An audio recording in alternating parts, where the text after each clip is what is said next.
Ating pag-uusapan ang naging laban nila Ricardo Martinez at Billy McCallum at bakit malaki ang koneksyon nito sa latest chapter ng Hajime no Ippo at posibleng may foreshadowing. Si McCallum ay naging isang undefeated WBC featherweight champion. Pagkatapos ng kanyang pangatlong WBC title defense, nagkaroon ng pagkakataon na harapin ang WBA featherweight champion si Ricardo Martinez. Gayunpaman, sa kabila ng pagnanais ni McCallum na harapin si Ricardo bilang kampeyon ng WBC, tumanggi ang organisasyon ng WBC na gawin niya ito. Gusto ng WBC na si McCallum ay lumaban muna sa kanyang mandatoryong pagtatanggol sa titulo. Pero nagpasya si McCallum na ang pakikipaglaban kay Ricardo ay mas mahalaga kaysa sa kanyang titulo, kaya binitawan niya ito. Pinapanood sina Ricardo at McCallum sa ring. Napahanga si Ippo sa perpektong natural na tindig ni Ricardo at sa kanyang estratehiya na gamitin ang unang round para mangalap ng impormasyon at ang ikalawang round para magsimulang gumawa ng mga galaw batay sa impormasyong nakuha. Naalala rin niya ang matinding pressure na tinataglay ni Ricardo, halos mawalan siya ng malay. Binanggit niya kay Milo na ang pinakanakakabighani ay ang pagbaba ng depensa ni McCallum. Kahit nasa harap siya ni Ricardo, napansin niyang iyon ay ang Detroit style. Napaisip siya kung taga-Detroit ba si McCallum dahil sa pangalan ng estilo, ngunit kinumpirma ni Milo na taga-Philadelphia siya. Nakilala ni Bill ang Detroit style ni McCallum at naalala kung paanong sinasabing nagmula ang Detroit style sa Philadelphia kung saan ito tinawag na Philly Shell. Kaya't inisip niyang tunay na bihasa si McCallum dahil nga taga-Philadelphia siya. Ikinwento ni Ippo kay Milo ang tungkol sa tindig na iyon at naisip niya kung gaano katagal bago maunawaan ni Ricardo kung paano iyon tatalunin, pero kapag nahanap na niya ang sagot, maaaring doon na matapos ang laban. Samantala, habang nanonood sa screen sa locker room ng venue, nainis si Sendo sa kakulangan ng galaw, ngunit itinuro niya na Oka sa kanya ang pressure na tinataglay ni McCallum at na kailangan talagang hintayin ni Ricardo ang unang galaw ni McCallum. Nagsimula si McCallum sa kanyang ritmo sa pamamagitan ng pag-sway ng kaliwang braso habang gamit ang Philly Shell. Si Ricardo ang unang bumato ng suntok, ngunit nasalo ito ni McCallum na ikinagulat ni Sendo at Yanaoka. Habang nagpapakawala ng sunod-sunod na kaliwang jab si Ricardo, patuloy na nakokontra ni McCallum ang bawat atake gamit ang kanyang kanan, samantalang nagsisi si Ricardo na hindi niya naranasan ang parehong init sa laban tulad ng kay Sendo at Alfredo. Umatras si McCallum at sinabi kay Ricardo na ang isang tunay na clamshell ay hindi basta bubukas sa ganoong klase ng atake, isang bagay na itinuring ni Ricardo bilang paanyaya. Mabilis na umatake si Ricardo ng sunod-sunod na kaliwa sa iba't ibang bahagi, ngunit lahat iyon ay nabara ni McCallum. Habang pinag-uusapan ang Philly Shell, ipinaliwanag ni Yanaoka kay Sendo na hindi ito gaanong naiiba sa Detroit style na kilala para sa opensa. Inisip ni Sendo na mas depensibong boksingero si McCallum, ngunit binanggit ni Yanaoka na ang pinakanakamamatay na bahagi ng estilo ay hindi ang depensa. Napabilib si McCallum sa mga kaliwa ni Ricardo. Napagtanto niya na kung bakit kailanman ay hindi natalo si Ricardo, ngunit alam niyang sabik itong gamitin ang kanyang kanan. Nang makita ang paparating na kanang suntok, umiwas si McCallum at nagpakawala ng kaliwang counter, ngunit nakaiwas din si Ricardo. Namangha si Ricardo sa counter ni McCallum, ngunit napaisip kung nakakabagot ba ang kanyang mga laban dahil nahuhulaan niya ang bawat suntok, kaya't hindi siya natatamaan at ramdam niyang hindi siya makakaugnay sa mga manonood. Naisip ni Ricardo na isa rin siyang ordinaryong tao at nagtanong sa sarili kung bakit walang nakakakita sa kanyang machismo. Humiling siya kay McCallum na lumapit at makipaglaban. Gusto niyang ilabas nito ang kanyang tunay na lakas. Habang nagpapakawala si Ricardo ng 1-2 combination, napansin ni McCallum na plano nitong sumabay siya ng kontra-atake.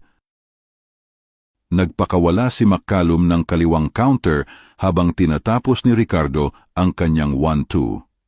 Nasalo ni Ricardo ang counter gamit ang kanyang kaliwang kamao habang hinihikayat si McCallum na tugunan ang kanyang inaasahan. Nagpakawala si McCallum ng mga kaliwang flicker jabs sa malapitan, ngunit tumama lang ang mga ito sa depensa ni Ricardo. Naiinis si McCallum na kailangan niyang gamitin ang kanyang kanan ng maaga sa laban, kaya nagsimula siyang ihanda ito, ngunit bigla niyang pinigilan ang sarili at umatras. Iniisip na hinihintay lang siya ni Ricardo na ibato iyon upang makapag-counter.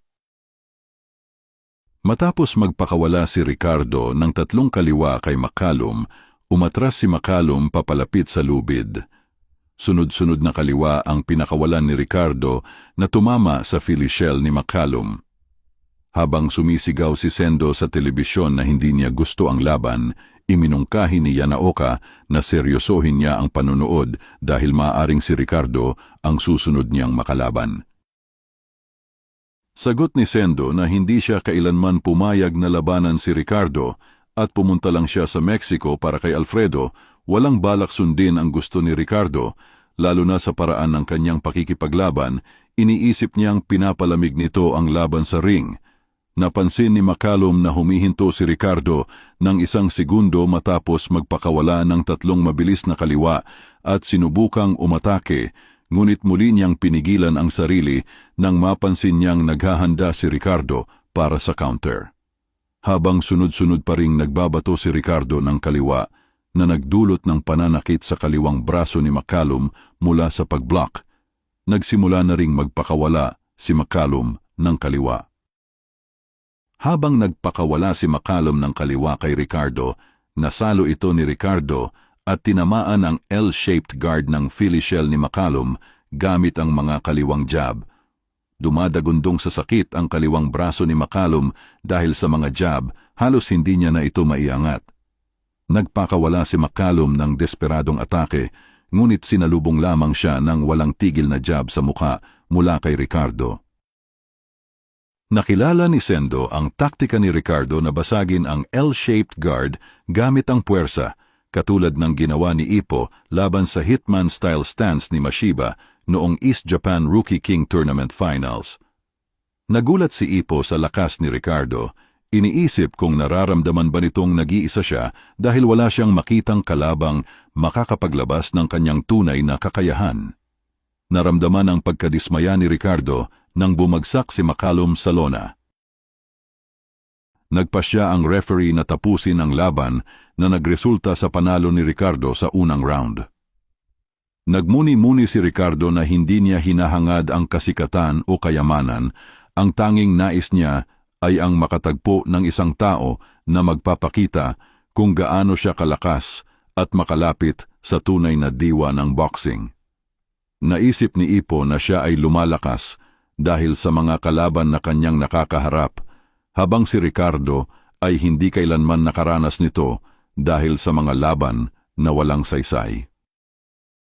Una niyang inisip na nakakalungkot iyon, ngunit naalala niya ang sinabi ni Takamura na ang tanawin ay hindi malungkot kundi pambihira, kaya't naitanong niya sa sarili kung ano ang nakikita ni Ricardo.